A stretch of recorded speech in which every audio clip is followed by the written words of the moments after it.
All right. So thank you for continuing to watch my video. So now let's talk about the numbers and let's talk about my specific use case.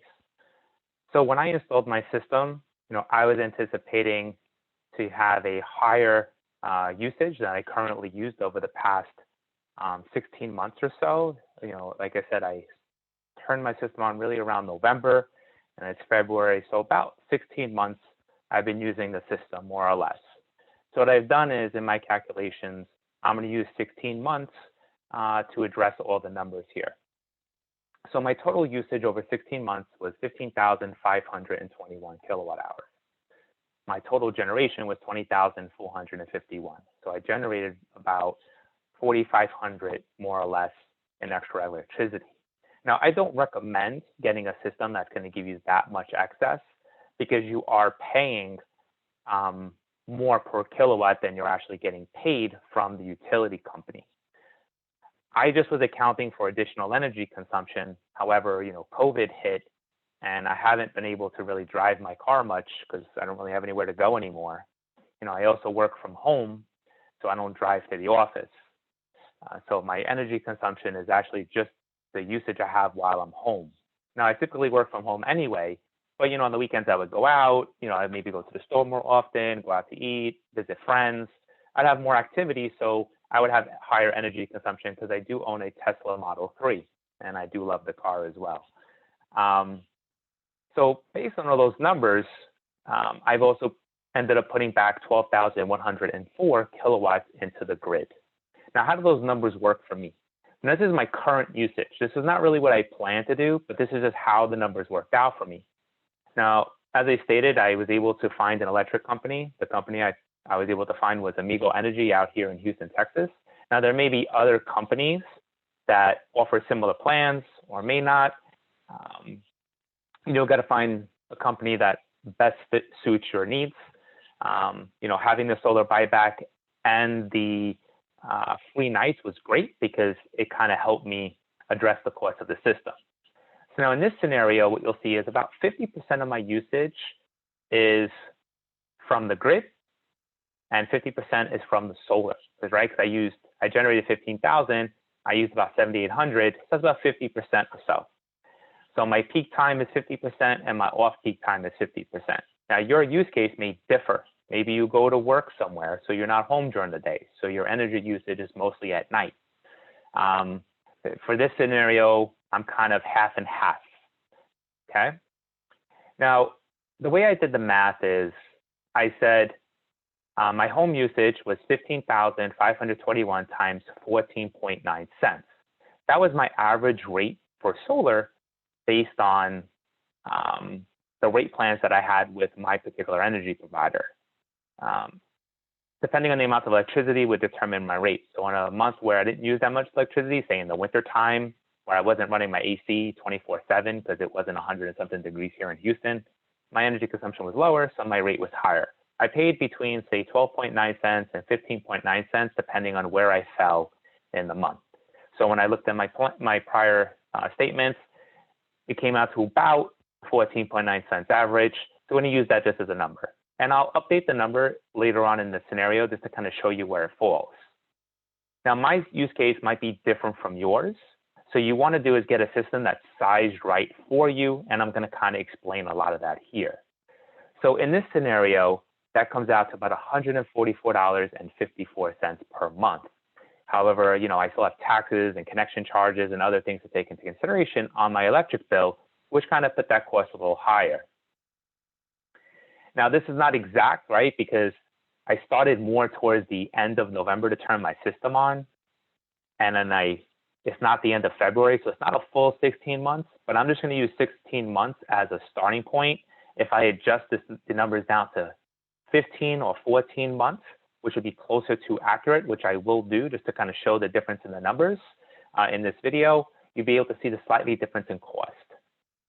Okay. Now, my monthly solar payment is $231 divided by 16 months. Let's make sure I put that. Yep, 16 months. So 16 months, that comes out to that's $231. So I showed a monthly column and then a lifetime column. My solar buyback, I earned about $363.12, which came out to about $22 per month, more or less. Okay, so that's my average based on a 16-month span. My tax credit was $16,200 based on the system that I installed. Now, at the time I did this, my system cost $54,000. I was eligible for a 30% tax credit. The systems have gone down in price from Tesla and some of the other providers, so you would see what your system is priced at and how best to size your system and what your monthly payment would be. I'm also paying a little bit higher of an interest rate. I've seen that the interest rates have also come down, so you can actually save maybe 0.5% to 1% over the life of the loan. I also chose to do a 20-year loan. Maybe you'll choose to do a 10-year loan, or maybe you'll buy the system outright. You need to do what works financially for you. I do recommend getting multiple quotes from multiple providers, not just from Tesla, and then look at to see what price matching opportunities you have. So from my understanding, Tesla does price match.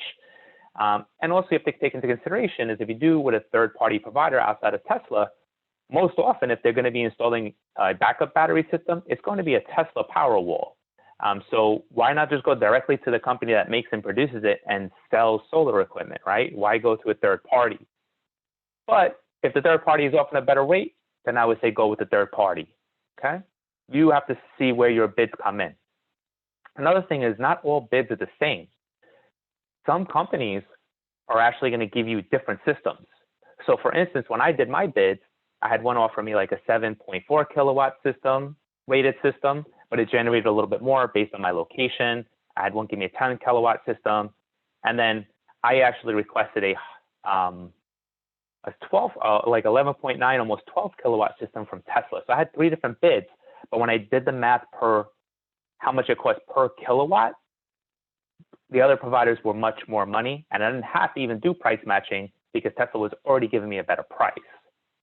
Now, one of the key things you have to do is separate out the cost of the power packs, the Tesla Powerwalls, from solar, because you have 2 different products for 2 different scenarios, right? The solar is meant to replace your energy consumption or reduce your energy consumption so you can offset your electricity bill. And the Powerwalls are meant for backup if there's a power outage, similar to installing a generator. And I also recommend that you go and get an estimate for a generator. There's multiple companies you can go to. You know, I went to a few different companies to get pricing. I even went to Costco because Costco typically has the best pricing or has good pricing, not necessarily always the best, but they also have like cashback opportunities and things of that nature. So I went and I got a couple different bids for generators. And then I was able to sit down and make an educated decision on what was the best option. Putting solar with Powerwalls was the best case because I get a complete solution that helps remedy if my power goes out. I don't have to listen to a noisy generator. Also, because I have the Powerwalls versus a generator, I was able to get a time of use plan, you know, free nights. So basically what happens is the solar and Powerwall are powering my house while it's peak time where I don't pay for electricity. And then at night, when I don't have to pay for electricity, it's free, which is what you see in these numbers here. So again, I don't recommend getting something overly sized because you're going to overpay, but it's up to you if you want to do it. If the numbers work for you, it's totally up to you. As you'll see in this scenario, I have an oversized system. I'm not using all of my consumption, and you're going to see how the numbers fall. So based on 16 months, my solar payments come out to $1,080, still $67 per month if I take that $16,000 credit and divide it by 20 years and 12 months, right? 67, or $810 per year. My ratio of excess generation is about 31%. Now that's a lot, right? Because I'm not consuming everything that I generate because I'm sending a lot back to the grid. And again, like I said, that was because I was anticipating to use more because I have an electric car. Now, how does that look? So if I add up all the numbers, so if I add up what I pay for solar, my solar buyback, and my tax credit, it comes out to, oops, I gotta fix one thing. 14. Comes out to 37, 55, 75. I realized it was a slight mistake. My solar payments over 16 months are $36.96. So actually, I still in this scenario saved money. I had a slight mistake. I was actually using the initial annual, but all my calculations are on 16 months. So I actually saved $3.73 a month, even with the overgeneration in my system. Now, that's not going to do much, maybe buy me a cup of coffee, but I'm not spending more money than I currently am on my electric bill. My electric bill comes out to $144 on a 16-month plan. Now, if I change that and I make some changes to the number, you'll see how it affects me. So if I look at this and I say, okay, 16 months, I'll change it to 15. So it's more like 15. It's $154 per month. Okay, I'm going to make one more change here. I'm going to change this to 15. Here again, 15 months. 15 months. 16. 20.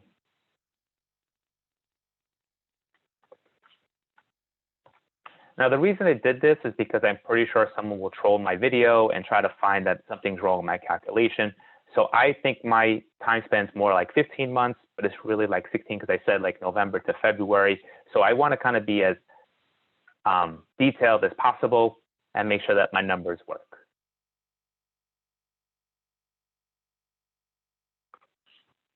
Okay, so now adjusting it down to 15 months over this time span, you'll see that I actually have $14.88 savings by installing solar with Powerwalls.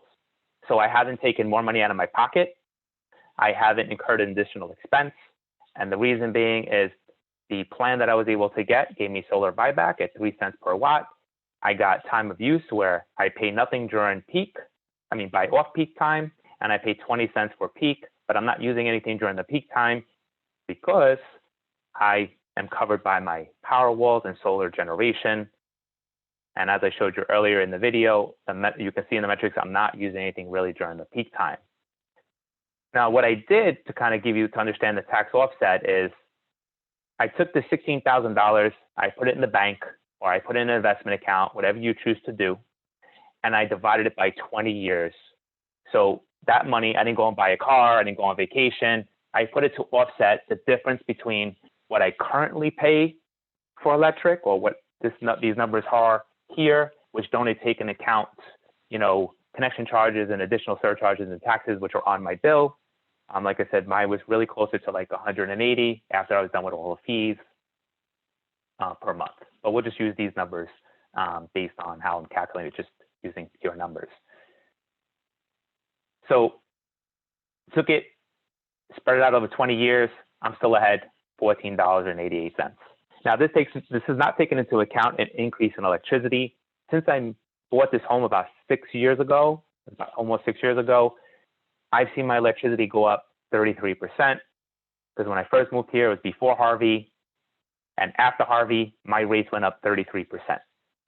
Because they were supposed to invest in the grid, which doesn't seem to be the case because we have no power right now. And I anticipate that rates are going to go up again shortly due to this particular event that just happened here with this cold snap in Houston. Being it so extreme, there's been a lot of issues throughout the grid system. So I'm pretty sure rates are going to go up again. But I'm pretty sure rates are going to go up over the next 20 years. But we're just using this as the same rate for the next 20 years. Now, when I installed my system, I actually planned to use 100% of my electricity bill, my generation. I was not planning to have extra generation going back into the grid. So in this scenario is actually what I was planning to do. I wasn't planning for COVID to happen. I was planning to drive a little bit more. So in this scenario, you'll see a slightly different set of metrics. So taking that at 14.9 cents, my total home usage comes out to $3,047.20. Now, this was without a time of use or a free nights plan, because when I was initially doing this, I wasn't finding that. I found that plan after I installed my system, actually very shortly after. So I was able to take advantage of that, and you'll see that in my next scenario with the calculations. But you want to do the calculations based on the plans that are available in your area and based on your rates. Some places you may pay less, maybe you per kilowatt hour. Some places you may pay more. So your return on investment might be higher or it might be a little lower. You got to figure that out for yourself. So this comes out to where I said $190 per month. That was what my bill was. So this is close. Like I said, I was paying about $180 based on my total home usage and generation. That's typically what I was paying with my car and everything, okay? Now, if you look at it, my monthly solar payment again is $231. Again, I broke it out $231 just to show you the lifetime over the 16 months, what my solar payments would have been. I have no solar buyback in this instance because I'm not generating any extra. Again, my annual offset is $810 a year. 16 months comes out to $1,080. My cost savings is $3,857.20. My solar payment is $3,696, right? I get a difference of $161, which gives me a monthly savings of $10. I have a backup system. I didn't have to buy a generator at an additional cost. I didn't have to have someone come in and install a gas line, hook up the electricity for a generator. I got the generator as part of the same capabilities of a generator built into my solar system. And again, like I said, you need to separate the two estimates. I'm doing everything as one line of, I'm doing them both together in my calculations. The solar is going to come out to far less per kilowatt if you just did a solar system. But if you just do a solar system, you will not have power when the power goes out, even if you are able to generate, because what you need to do is have your system disconnect from the grid so it doesn't continue to electrify the grid if they are doing repairs. Ask that question from your provider that does not, or the installer that does not offer battery backup. With battery backup, it automatically disconnects you from the grid and continues to power your home. That is extremely key when getting a system installed, and not all providers provide it. And if they do, they offer most, I can tell you right now, 9 out of 10 are going to provide a Tesla Powerwall, okay? Now let's go to a smaller system with a mixed usage, okay? Now you don't have to buy the system that I bought or as big. The system nowadays also costs less money, so you may not have to pay as much, okay? So let's look at a system that costs around $40,000 with interest. So let's just say my anticipated usage is basically what my generation was. I was taking into account COVID didn't happen. I was using my car. This was my anticipated usage based on, like I said, my typical electric bill was about $180. This is a little bit higher, but let's just take this into account. My generation for the system could be $12,640, which is a difference between what I would get from free nights versus what I need to generate to offset that difference, okay? So for instance, like I told you earlier, I have about a 12 kilowatt system. Based on my location in Texas, I actually generate a little bit over 16,000 kilowatts per year. So I actually generate more based on the rated output of my system. All depending on where you live in the world or in the US, is going to determine how big of a system you need to compensate the amount of generation that you need. And it's going to differ depending on your location. You know, if you're more north, you don't get as much sun, or you don't, whatever your situation is, you're going to have to get a system that's sized right for you. And then you're going to have to do the math. I was fortunate that I'm south, my roof is south facing. I get a lot of sun, so my system generates above and beyond what it's rated, okay? So if I take that into account, I still am saying that I would spend $190, but because I get a time of use plan, my payment is slightly different. So I only need to do is pay, my monthly payment would drop down to about $174 for a system that is about 40 grand, and that would cover about 12, a system that would basically generate 12,000 kilowatts based on the scenario. And actually looking at the estimates, this is how much it would come out to, okay? That means my tax credit would be roughly about $10,000 today based on the current tax credit. I would actually get more back because I got 30%, but I'm using this number as if I was to do it today. okay, to make it easy for people that are looking at it to understand where they would fall in this scenario. 10,000 is about 25% of 40. It would actually be a little higher. And I will adjust that as well if you want in the video, okay? So again, 12 months, $41, but over the course of a 16-month span, it comes out to $666. Again, taking that cost savings, I am taking my cost of solar and the tax credit and no solar buyback. My benefit is 35. My cost savings is $35.47 per year or per 16-month period. My solar payments comes up to $2,700, gives me a difference of $763, which saves me $47 per month in this scenario. This is going with a smaller system and leveraging a time of use plan. Now, I don't know how long they're going to offer this. Hopefully, it's for a very long period of time. But for my system, I already accounted for the additional usage, so I'm not dependent on a time of use plan.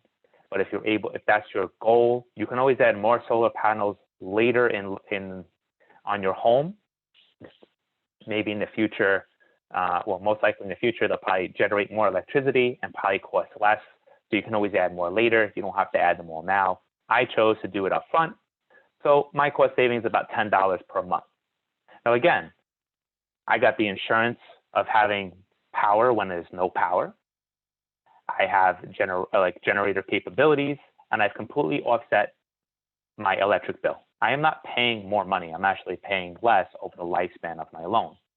Now, one little tidbit here is that when I got my tax credit, I decided to invest the money in the market. And due to the bullish market that we've had over this past year or so, I've actually made 4 times my money or 400% return on my money. So actually the tax credit has generated enough money to pay off my system 100% in full as of today. Now, those are my results. They may not be yours, but that's something to take into mind if you want to leverage a tax credit in that fashion, or maybe you put into a high interest account. Maybe you'll get 1% or 0.5%, and maybe when the high interest accounts start paying more money, maybe you can get 2% or 3% a year like it was before this whole mess. Again, we're assuming that the money you put from the tax credit into a non-interest bearing account. Okay, so these are the different scenarios. Now let's just take this scenario and make a slight adjustment to it. Okay, so I'm going to go to the planned usage, and I'm going to do it all here. Say I do 1-for-1, no grid consumption, I have no time of use, and I just change this to 15 months, which I think is more represents really where I'm at with this lifetime of the plan. So I'm just going to make this to 15. And I'm going to do some other calculations here as well.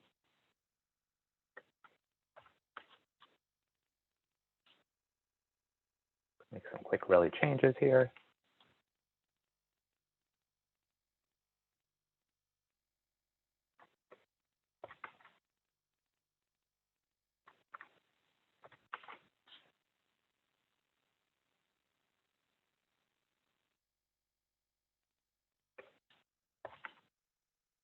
All right, so now everything's in place.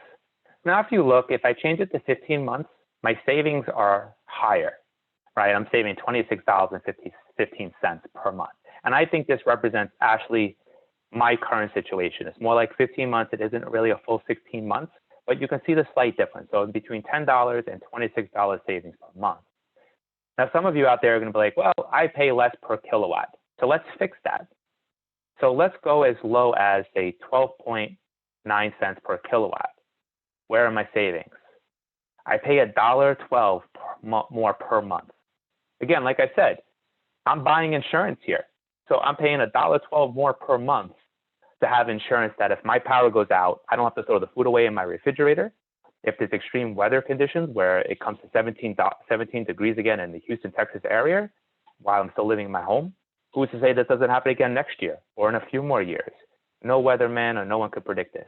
This has happened about 30 years ago, according to what the news has been stating, that this has been an event that has happened. You know, the Texas Energy Commission, or whatever they call it, ERDOC or whatever they call it, has been advised this can happen again.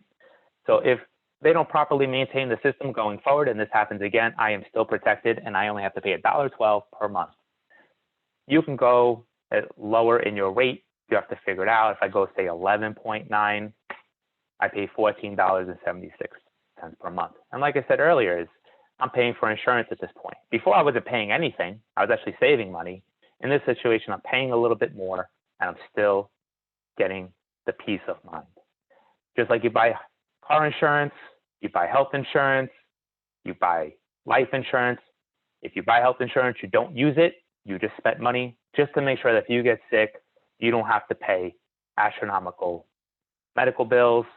You have a car, you don't have a car accident for 15 years, you pay 15 years of car insurance, but that one time you have a car accident, the car insurance hopefully takes care of your medical bills, replaces your car, repairs your car, repairs the other person's car, takes the liability off your shoulders in a catastrophic event. That's pretty much what has happened here today, this past week in Houston. I don't have to worry about broken water pipes because I was able to keep my house hot and warm. I was able to generate heat from my family. Like I said, I have a 6-month-old. I was able to keep the lights on, keep my refrigerator on, no food spoiled. So I think $14 in this scenario, if I was paying 11.9 cents per kilowatt, is worth it. It's not a lot of money per year, additional. Now, if you said, I'm going to add a generator to my house, you're probably going to pay $35 above and beyond your bill. So I would actually still save money because a generator would probably cost me double what I'm paying here right now. Okay, so you can look at it however you want. I'm just going over hard numbers here, and that's what I'm basically providing to you. There's so many benefits. You go green, you help the environment, you reduce your carbon footprint, you provide energy for a major power outage, you protect your home from extreme cold weather, and wherever you are in the US, you kind of just offset it. Now, I've had multiple people post different types of comments on my different Facebook posts. So I'm going to kind of address a couple of them here. Again, I have a gas HVAC system. So gas is generating my heat, and I'm using electricity from my blower, my thermostat, and other components. If you have electric heat, you'd have to look at your bill and see how much your energy consumption is. Maybe you have to go a little higher than I do to cover that additional electricity usage because you're not using gas. So again, I have a gas bill, so for heat, but I don't pay for electric. So you're going to have a higher electric bill than me most likely because you're paying for electric heat. So your scenario, your use case might require a higher system. So maybe you use 30,000 kilowatts a year, right? You have to get the system size right for you. You may go, I've heard people say, I can Google and it's $3,500 for a generator. Great, but someone has to install it, right? You have to get approval to hook it up to your system, your house, right? So someone has to build a cement foundation or a pad to put the generator on. Now, if you're handy and you can do it yourself, great, but most people are gonna pay somebody. So on average, I said, it's like 10 to 15 grand. They have to do the gas hookups. They have to do the electric hookups. You still have to pay for maintenance on that generator, right? Every year to make sure that it turns on when you have a power outage. If you don't use it for 7 years, you basically bought something that's sitting outside that's doing absolutely nothing for you, and it's costing you money every month. Even if you're finished paying it off, you still have to pay for maintenance. When I finish paying off my solar system, I have free electricity, a free backup system. I have no additional cost. You'll never get away from spending money on that generator. No matter how you look at it, you'll always have to pay for maintenance.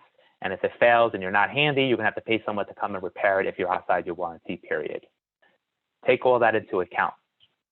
So I hope this video was informative for you. Again, my Tesla referral link is in the bottom of this video in the description. I hope that you use it. Like I said, I do get a little bit of credit, and so do you for using the link. I still recommend getting estimates from other solar providers to figure out what is best for you. If Tesla's more expensive, which I highly doubt is going to be the case, then go with one of the other providers. What I'm just trying to do here is just provide the information so you can make an educated decision on how solar works, how much it really costs, and why a generator or a natural gas generator or a gasoline generator is not the right decision. It's old technology. We're moving forward. Solar and battery is the new way to go. The technology is here today. Don't let anybody fool you. It is here today. It's going to continue to improve. But if you're going to say, I'm going to wait for it to improve some more, I hope your power doesn't go off again in 17-degree weather, and now you have to deal with insurance, a deductible to repair your house because you have water damage. Again, you have to take that all into account when you don't have it and you have a catastrophic event. And if you have insurance, you mostly have like a $2,000 or $5,000 deductible or a 1% to 2% deductible. This is just like buying flood insurance and house insurance if something happens to your home. Okay, you're buying energy or power insurance if there is an additional cost above and beyond what you currently pay for your electric bill. But as I showed you, I am not paying more based on my utility rates, my usage, and the plan that I have in place with my utility company for solar buyback and free nights and weekends. And if I was to size my system differently, I would pay less per month. So at the end of the day, I am ahead of the game. I'm not losing money. I am saving money for my family that I can use to do something else. I wish you well. Stay safe and warm. And again, thank you for tuning into my video. And I really hope that you got the benefit of all the information I provided. I will create follow-up videos based on the comments that come into my video to answer anything that I may have missed during the video or anything that wasn't clear. Again, thank you very much.